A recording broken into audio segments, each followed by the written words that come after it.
है और इस बहस को हमने हिंदू मुसलमान बनाने का प्रयास ही नहीं करा। आपने आपका रिमार्क इस तरह का था कि देखिए एक्शन का रिएक्शन होता है, अगर जय श्री राम का नारा होगा तो फिर क्या होगा। नहीं, ये आपने प्रो हिंदू बना दिया ना सर, बीजेपी के प्रवक्ता ने प्रो हिंदू बना दिया। ठीक है, आप जवाब सुन लीजिए। आपका ये आरोप है, जवाब आपका ये आरोप, विवेक जी आपका ये आरोप जवाब सुन लेते हैं। सुधांशु जी आप ही बोले इस्लाम शेख ही बोले इससे पहले, तो बात सुन लीजिए ना सुधांशु त्रिवेदी जी। हमें इस बात पे आपत्ति नहीं है कि मुस्लिमों का त्योहार है उसको क्यों मनाया जा रहा है पॉलिटिकल पार्टी के द्वारा। हमें जानते हैं आपत्ति किस बात की है कि जो बुलाने वाला रोजा रखता ही नहीं है, जो रोजेदार नहीं वो रोजा अफ्तार करता है। इससे बड़ा मजाक किसी धर्म का क्या हो सकता है? क्या आप नवरात्र का व्रत न रखे का मैं शाम को मैं उद्यापन करने जा रहा हूं, तो ये मजाक हुआ ना। तो ये इस प्रकार से मजाक उड़ाए जाते हैं। इसलिए मैं आपसे ये कहने का प्रयास कर रहा हूं कि ये धर्म को नाम लेकर जिस प्रकार की राजनीति की जाती है ये अब देश की जनता धीरे धीरे समझ चुकी है। और कुछ भी आप कहने का प्रयास करें, अगर आप एक पक्षीय इस तरीके से रहेंगे कि आप बिल्कुल एक तरफा कोई बात कहने का प्रयास करेंगे तो देश की जनता उसे टॉलरेट नहीं करना चाहती। सिर्फ इस बात पीएफआई का मामला है, दक्षिण से उत्तर तक हर राज्य में बवाल में पीएफआई का नाम क्यों आ जाता? ठीक है, सबसे बड़ा लड़ाइया यही है। ठीक है, अब विवेक जी 40 सेकंड आप क्या बोलिए। विवेक जी 40 सेकंड आप क्या बोलिए। Thank you sir, thank you. देखिए सुधांशु त्रिवेदी जी, आप बहुत अच्छा बोलते हैं, सम्मानित प्रवक्ता है भारतीय जनता पार्टी के।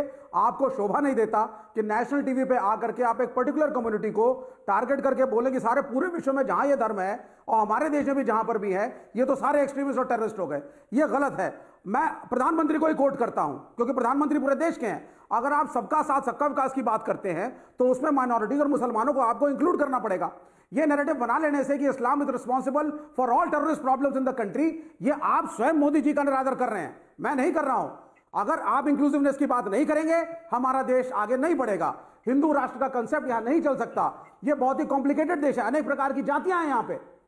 मुसलमान कैसे बने? मेजॉरिटी तो कन्वर्जन से बने, क्योंकि हमने अपने दलित भाइयों को वो स्थान नहीं दिया जो अपर कास्ट हिंदूज का है। ये सामाजिक समस्याएं हैं, इनके बारे में गंभीरता से नहीं सोचेंगे, रेटोरिक में आएंगे, सभी हिंदुओं को सेंट बाय गॉड घोषित कर देंगे और सभी मुसलमानों को एक तरफा आप बोल देंगे साहब ये सारे तो ना देश के हैं, ये पाकिस्तानी हैं, ये तो साहब पीएफआई हैं, ये तो ये हैं। तो ये एक गलत नैरेटिव है। तो त्रिवेदी जी आपसे गुजारिश है, मेरा निवेदन है, देखिए ये बहस पीएफआई के का प्लान जो था उसके ऊपर है। इसको पूरी बहस को एक तरह से हिंदू वर्सेस मुसलमान बना दिया गया। ये बहस उस तरह नहीं है। कृपया करके आप लेफ्ट के सम्मानित नेता विवेक श्रीवास्तव इस तरह का प्रयास ना करें। मुझे लगता है वो जरूरी नहीं है। जो बहस का मुद्दा है उस बहस के मुद्दे पे रहना चाहिए। देखिए बहस थी पीएफआई के प्लान पर। पीएफआई के प्लान को तो आपने क्लीन चिट दे दी और आपने बोल दिया ये एक्शन का रिएक्शन होता है। यही हुआ ना पूरी बहस के अंदर। मैंने नहीं दी क्लीन चिट सर। आपने दी? नहीं, आपने बोला एक्शन का रिएक्शन होता है। ये लोग मजलूम फील कर रहे हैं, ये लोग प्रताड़ित फील कर रहे हैं, ये लोग प्रताड़ित है इसलिए हो रहा है ऐसा। तो आप ही ने बोली है बात। प्रोफेसर आगे जवाब देंगे, लेकिन अब आपका वक्त हुआ। प्रोफेसर आगे जवाब देंगे 40 सेकंड। प्रोफेसर आगे, विवेक जी, दीपक झा, फिर मैं आपके पास आता हूं। प्रोफेसर आगे 40 सेकंड। विवेक जी, आप सुधांशु जी की बातों को जरा गंभीरता से लीजिए। सुधांशु जी ने दुनिया के परिदृश्य में सिर्फ एक तथ्य आपके सामने और टीवी 18 के दर्शकों के सामने प्रस्तुत किया है। क्या ये सच्चाई नहीं है विवेक जी कि दुनिया के अंदर जितने इस्लामिक कंट्री हैं वहाँ पर इस्लामिक टेररिस्ट ऑर्गेनाइजेशन है?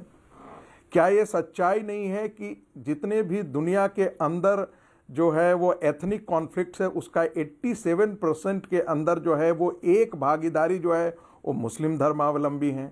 ये कहाँ से आता है विवेक जी?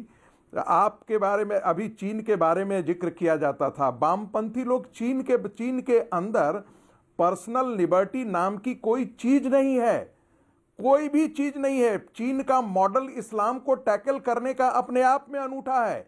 उनकी कारों पर जीपीएस सिस्टम लगा दिए जाते हैं। चीन की सेना जो है उनके घरों में 6 महीने तक रहती है, उनके परिवार के बीच में रहती है और उनका सोशलाइजेशन करती है। क्या कोई भारत के अंदर इस प्रकार की चीजें सोच सकता है? लेकिन इसके बावजूद भी भारत के वामपंथी लोग चीन में जो ह्यूमन राइट्स का वायलेशन होता है उसके बारे में गूंगी मार लेते हैं, चुप्पी मार लेते हैं। ऐसा क्या कारण है विवेक श्रीवास्तव कि विवेक जी कि इस्लाम के दकियानूसी चीजों को और उसकी कट्टरता के बारे में वामपंथी लोग और वामपंथी विचारधारा के बारे में लोग चिंतन ही नहीं करते हैं, कोई बात ही नहीं करते हैं। हिंदू धर्म के अंदर तो आप सारी बातें कर लेते हैं, जरा उनके बारे में भी तो बात करके देखिए ना। मुझे लगता है मुझे विषय पे वापस आना पड़ेगा। के बारे में आप टिप्पणी करके देखिए, आपके हाथ काट लिए जाते हैं और आप चुप्पी साध लेते हैं। नहीं, आप तो ये कौन सा विमर्श है? ऐसा नहीं है, ऐसा नहीं है। मैं सिर्फ ये कहूंगा रागी साहब, आप मेरी बात को ध्यान से सुने, 10 सेकंड में खत्म कर दूंगा मैं। ये मत बोलिए, कम्युनिस्ट रशिया ने इसको बोलिए कि मैंने क्या गलत कहा है तालिबान से लड़ा। नहीं, आप सुन लीजिए, मेरे थोड़ा सा ऑल्टरेशन में करूंगा। कम्युनिस्ट रशिया तालिबान से लड़ी, खत्म करने की पूरी कोशिश करी, और Taliban was the creation of American, a capitalist country. पहला सत्य। कम्युनिस्ट जहां भी जाते हैं, हम धार्मिक फैनेटिज्म को बर्दाश्त नहीं करते, चाहे वो मेजॉरिटी कम्युनिटी का हो या माइनॉरिटी कम्युनिटी का हो। Point number 1। दूसरी चीज मैं आपको बताऊंगा, यूनाइटेड स्टेट्स ऑफ अमेरिका और कैपिटलिस्ट बांग्लादेश से आए हुए फैनेटिक्स को आप लोगों ने बसा करके विषय पे रहते PFI is the topic. Deepak Jha, get me Deepak Jha, आप तो फिशरीज की मंत्रालय है कि देश में नहीं है, इसी में उलझे पड़े हैं। आज आपने ट्वीट तो देखे होंगे गिरिराज सिंह के और स्मृति ईरानी के, उन्होंने इटालियन में ट्वीट कर दिए। आप लोग तो उसमें उलझे पड़े हैं। ये पीएफआई पे आपका विचार क्या है?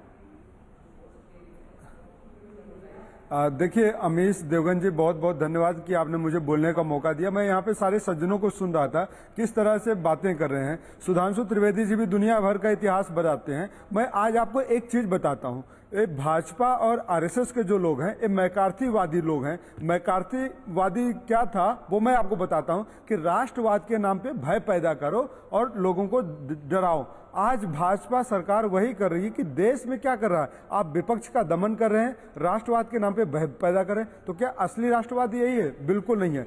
अच्छा ठीक है, आपने डेफिनेशन बता दी। पीएफआई भी आपको राष्ट्रवादी दिखती है? सुनिए, पीएफआई आपको राष्ट्रवादी दिखती है या नहीं दिखती? भाजपा, आरएसएस और पीएफआई दोनों ही एक थैली के चट्टे बट्टे हैं। अच्छा। अब आप ये समझ लीजिए, अगर आरएसएस राष्ट्रवादी है तो पीएफआई भी राष्ट्रवादी है, अगर नहीं है तो दोनों ही आतंकवादी संगठन है। मैं आज आपको खुलेआम कह रहा हूं अमीश देवगन जी यहाँ पे बैठ के।